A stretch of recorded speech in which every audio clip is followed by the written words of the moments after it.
Hi and welcome back to Bike Speeds. So this week we're going to resurrect this Cervelo S3 road bike. You can see from the sort of before images here, it's been well used, and the rider did, he was quite open with me. He'd had this serviced about 3 years ago. He'd lost his mechanic, obviously had then found us through actually recommendation and YouTube, and he landed in our shop. So we're going to restore and get this bike back to full speed. So you can see here the chain was stretched to 0.75. That's the point that you must replace your chain. You don't want to get it to the 1% over 6 inches because you'll just wear everything out. You can see here how it had been well oiled, but that thickened with road debris and it had become very thick, so that chain wasn't free flowing. That would affect your gear shifting and everything else on the bike. You can see here this bike, because it was a period of time between servicing, everything had built up on this bike, which is why we just needed to give it some TLC to really bring this bike back. And I think you'll be amazed as you watch this video through just what a difference we made. I really enjoyed doing this bike because we made such a huge difference to the way the bike presented, and the quality of the bike was brought back out. You can really see how a bike like this sort of gradually deteriorates, and how just with a good bit of TLC you can bring that bike back to full spec and back to where it should be. So we're just, initially we sort of have a process when we service a bike where we remove all the components that we're either cleaning or servicing. In this instance, the bottom bracket bearing had a huge amount of play in it, and so we were going to replace the bottom bracket bearings. This is what we're doing here. We're just taking out the bearings. I could feel this bearing, the movement inside that inner race there, it absolutely had it. It didn't have many more miles left. But what we do, we strip off all the parts that we're going to clean up and service and do any work on. They all come off. So in this instance, the entire drivetrain, this was a full strip down service. So the bike was brought back to the frame. The frame was then detailed, cleaned and polished, and we even ceramic coated this frame, which you'll see a little bit further on. So everything is cleaned up, all the components are re-greased and re-oiled and brought back to spec, and then we clean the frame, and then we put the bike back together. We get everything mechanically correct, and then we go through the bike and torque it all up and just do odd details along the way, which you'll see along the way. We're also replacing the cables, the brake cables on this one, so they came off. We just put a tube in the top tube there, so as we had a guide for our new cable. The handlebar tape had literally worn through on the palms, so it shows the mileage this bike has done since it was last serviced, and how valuable this service was and how nice it will be. So we're just stripping down all the parts now. We didn't actually have an awful lot to go in the ultrasonic cleaner. We put the brakes in, the calipers, which you can now see we're washing off, and a few other little components and bits and bobs. But Di2, we never put Di2 into the ultrasonic cleaner, because although it is waterproof, it's well documented to be waterproof and never have issues with water ingress, I always feel at the ultrasonic level, I just feel nervous about putting a Di2 component into ultrasonic cleaning. So we use a degreaser, spray degreaser, and then we wash it down without really saturating it, and it's almost like going through a rainstorm rather than through a ultrasonic wave. Also, these jockey wheels, they've got bearings in the centre of them, so we don't want to douse the bearing, flush out the bearing with degreaser. So we spray the degreaser onto a rag and just wipe around the wheels so that we don't get too much degreasers into those bearings. So just to wash down the seals that are originally in those bearings are enough to hold out what we're doing to it. So it's just a sort of case of being a little bit more sympathetic to the parts that you're using. The front derailleur had quite a little bit of rust on it, including the spring, that the return spring on that derailleur was very rusty. I saw a comment, and actually it's a comment we've had a few times, about why do we grease the springs on derailleurs. Shimano do that from the factory, and we do it because, and people say it tracks dirt, but actually it's to stop the road water sort of getting onto that spring, causing it to go too rusty. So we always lubricate the springs just to stop that corrosion coming. A little bit of dirt can always be washed off, but if it goes rusty and breaks, it's life extinct for the part. So that's why we grease the springs on derailleurs. It's a good practice really. So we're washing down everything that we took off the bike. We're just putting a little bit of grease inside the centres and the outer race holders of those jockey wheels. A little bit of Loctite. We use quite a not too strong a strength on the derailleur, so that's Loctite 222. We'll be using a different Loctite on the rear hanger shortly, but we use a sort of a low strength Loctite on the derailleur. Everything being greased up there, including those springs that I mentioned before, oiling the pivot points. This is quite an old generation of Di2 on this bike, so we just want to make sure we sort of extend the life of that by just making sure the pivot points are lubricated and we wipe off the excess, so again it won't attract the dirt. And even things like the quick release skewer, a little bit of grease on there, a little bit of anti-seize on the tip, a little bit of oil on the actual arm of it itself, and that all works out quite well. So next up we're going to the detailing brush. So we always like to say we do the mechanical parts first, then we go to the detailing of the frame. So we're initially using our nylon brush just to wipe off the thicker debris that's on the bike before washing it down fully the bike, and then we'll polish and ceramic coat this. So that's what we're now doing through here. Notice I left the battery in there because when it's connected and sealed like that, it's watertight, so we don't want to really mess around with that battery and have an open connection in any way, getting water in it. So we left the battery in because that's a frame mounted battery, so it's just a good way of not getting any ingress into that battery or its fittings. So that's what we're doing there. Microfiber towel to dry it off, which is, you know, good practice. Now I did notice when we washed this down, we had a skim on the paintwork here where the tyre runs, and obviously a little bit of float left and right when you're hill climbing will cause that tyre rub. So we just cut a couple of little bits of vinyl, one for each side, and we just tucked that over the top of that damage so that also any more future rubbing from the tyre shouldn't hopefully damage that paint any further, and it just keeps the bike in good check and good trim.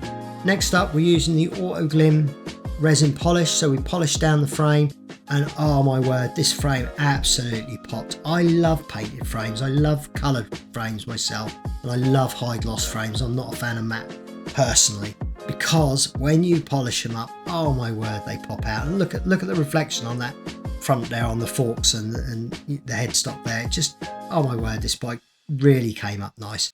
And then we also treated this bike to a ceramic spray. This is again an Auto Glim ceramic.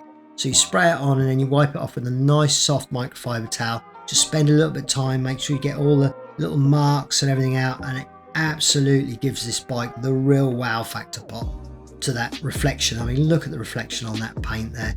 And of course, the ceramic spray really helps with stopping your road dirt and film, and even those oils from oiling the chain in future moving forward for this customer. As he oils his bike, that oil won't stick to that frame quite so much, and it will be far easier to service and maintain moving forwards.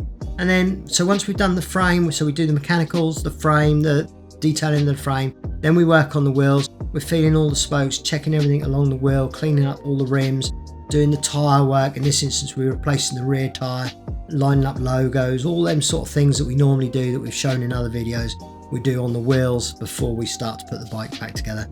Now, there is a chance in the next week or two that we're not going to be able to get a video out, so head over to Instagram, follow us over there under Bike Speeds. We'll be asking you for your questions. We did a frequently asked questions of like replying to comments really recently, well, months ago now, but before. And we're just going to do like, you know, a Q&A, answer your questions. So if you want to ask questions about ourselves, our shop, a bike related question, you know, we'll try and answer those. And if we do have to do the Q&A video, we'll head over to Instagram and we'll be able to answer all those questions you've got over there. Next up, we've got the new cassette going on. The old cassette, although the chain wasn't fully worn, the old cassette had worn, so there was a couple of teeth, you know, that were really thin on certain gears, so we replaced that. Next up, you can see there we've got ceramic bearings going in. These are ceramic balls in a stainless steel race and stainless steel in a race. They're a lovely bearing, these ones, because the ceramic ball is a real free flowing bearing, and the ceramic itself just lasts that little bit longer than a stainless steel ball inside the race. So it gives a much longer lifespan for the bearing. So put the ceramic bottom bracket bearings in there, just putting the pre-tensioner on the bearing there, and you can see there I've got a slightly different Loctite on the thread locker on the rear derailleur hanger there, which should stop that ever coming loose. They weren't actually that tight when we undid them. They weren't really loose, but they were certainly borderline for needing tightening up, so we made sure that they won't come loose in the future. Back on goes the Di2 components, which are now all looking as fresh as the day they were brought out of the factory, and I really enjoyed doing this bike because it was, you know, it was well ridden. So when I sort of saw the way it was all coming up, and testament to Shimano components really, the way you can really bring them up. So next up, I also, on the front brake, we had the pads were a little bit worn. It was actually easier just to swap these over on the bike because the mount itself can hold the caliper itself while you're doing the work. So we slid out the old pads, slid in the new ones, then tightened up that caliper, so that just worked for us there. And next up, we're really getting the bike back together. Wheels are in, New chain on there. This is a chain which we call silver, so it's a nice shiny chain. The Shimano chains themselves are a little bit matte, but this one we put on here was a really nice one. With the Di2 cable here, look at the way it's got a loop in it on itself with the brake cable going through a loop. That's never going to look tidy in my mind. You know, I love things like this to look as tidy as I can possibly get them. Bearing in mind I didn't build the bike, so I would have probably used slightly different cables to the way this bike was wired, but I wanted to tidy that up. So I'm doing the brake cables so I can get that out of that loop, and I actually removed the original Di2 cable after I cleaned up the handlebars, so I get all this old tape off. Then I removed the Di2 component, then I recabled it, and that then gave me a free clear run to get the Di2 cabling back in as neat as I possibly could, which I'll show you how I did that shortly. So you can see here just feathering in the new back brake. So we've also got the super slick brake cables on there, which are a lovely free flowing high-end cable that we fit to any bike. It's a tighter wound, slightly thinner cable than what was originally in there, but because it's tighter wound it's got no less strands, so it's just as strong, and they flow so nicely when you use the super slick cables. So we're just taping up the front and rear brakes, so the rear brake is now in. We're just tucking the new front one in. We get the feel of the brakes front and rear the same, so that they have the same amount of pull, so they feel the same to you when you're riding. And then you can just see here I put a little bit of shrink wrap on that rear brake cable, and I've tucked the two Di2 cables that go up to the brake levers through the shrink wrap, and then I just pulled that in, and that just tidies up where that loop was, that sort of, well, whatever, I don't know the way it was fitted before, but we've just tidied that away. It just tidies everything up, and also because it's got the shrink wrap on there, it just holds it nicely in its position so that it's not going to float around and tap on the frame or anything like that. So new bar tape, because you know it was worn out before, so we get the nice fresh bar tape. That also goes over our cables, which are now all probably sitting slightly differently to the way they were before, and then we follow around with the torque wrench. So this is after we've got everything mechanically right, we know everything's working, everything was pinch tight originally, you know, brakes, derailleurs, gear adjustments, everything's pinch tight at the time that we get to this stage, and then we run through the bike with a torque wrench. We check every nut and bolt that we can see and get to, you know, within reason, and that way we know that when the bike goes out, nothing's loose, nothing's over tightened, everything's as it should be. I mean, this saddle was really loose, and you know, just everything is spot on. Then we check everything through. With Di2 it's always pretty good, the shift on it, but it may still need a bit of adjustment. So you can see from these before and afters what a difference we've made to this bike. So now everything's mechanically perfect. It's got new bottom bracket bearings, a new chain, a little bit of detailing on the Di2 cables, a little bit of detailing on the frame with that vinyl sticker to stop the tyres rubbing, and the ceramic coating of the frame itself. So this bike is absolutely ready to ride, and you can see what a huge difference we've made. So once again, thanks for watching. Do like, subscribe and comment on this video, and we'll see you again next week. Bye for now.